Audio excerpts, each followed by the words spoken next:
Let's see this question. So the question is, which of the following given properties is wrong? यानी कि यहाँ पे हमें तीन प्रॉपर्टीज दी हुई हैं, आयनाइजेशन एनर्जी, एटॉमिक साइज और एसिडिक नेचर. तो हमें बताना है इन तीनों प्रॉपर्टीज में से कौन सी प्रॉपर्टी का ऑर्डर जो है वो रॉन्ग है. तो सबसे पहले अगर हम बात करते हैं आयनाइजेशन एनर्जी की, तो आयनाइजेशन एनर्जी मुझे यहाँ पे दिख रहा है lithium, sodium and potassium same group के एलिमेंट्स हैं, यानी कि ग्रुप 1 के एलिमेंट्स हैं.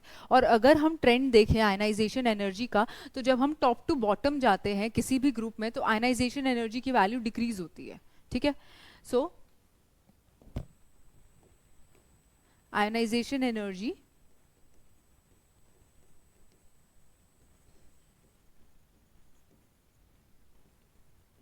decreases as we move from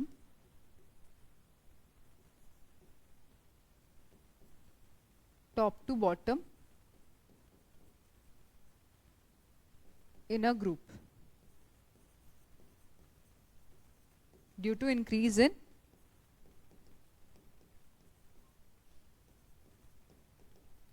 atomic size.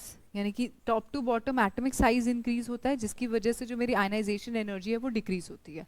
तो अगर हम देखें lithium, then sodium, then potassium, तो ये क्या हो रहा है, डाउन द ग्रुप अगर हम जा रहे हैं तो आयनाइजेशन एनर्जी क्या कर रही है, आयनाइजेशन एनर्जी डिक्रीजेस.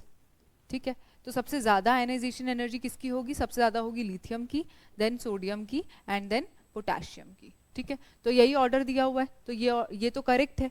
अब नेक्स्ट हम पूछ रहे हैं atomic size. So as we move from top to bottom in a group, तो यहाँ पे भी सेम ग्रुप के एलिमेंट्स दिए हुए हैं, लिथियम, सोडियम एंड पोटेशियम. तो जब हम टॉप टू बॉटम जाते हैं ग्रुप में तो जो एटॉमिक साइज होता है वो इंक्रीज करता है, क्योंकि हर पीरियड में हर लेवल पे एक एक नया शेल ऐड हो रहा है. ठीक है. And due to the addition of the new shell atomic size increases. So as we move from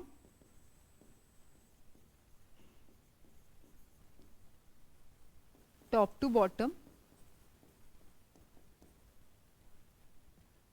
in a group, atomic size increases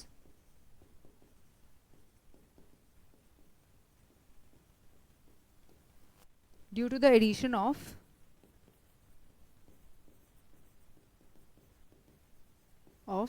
shell. ठीक है. तो इसका मतलब टॉप टू बॉटम अब यहाँ से यहीं से देख सकते हैं पोटेशियम, सोडियम एंड लिथियम. तो यहाँ से जब हम टॉप टू बॉटम जा रहे हैं तो एटॉमिक साइज क्या कर रहा है, एटॉमिक साइज इंक्रीज कर रहा है. ठीक है.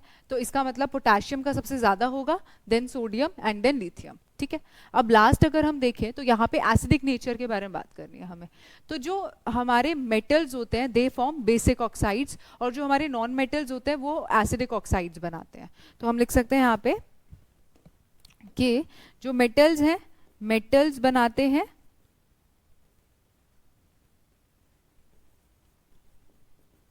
बनाते हैं basic oxide.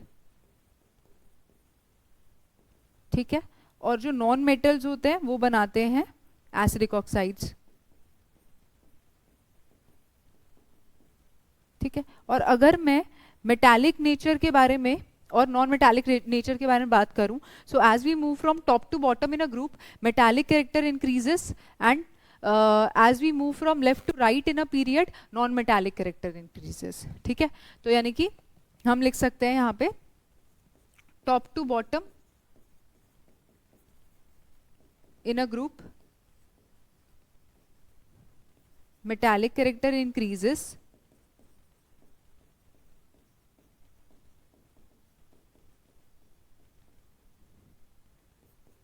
and left to right in a period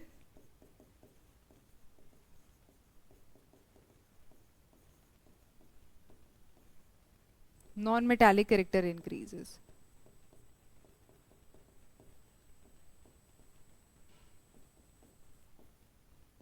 ठीक है.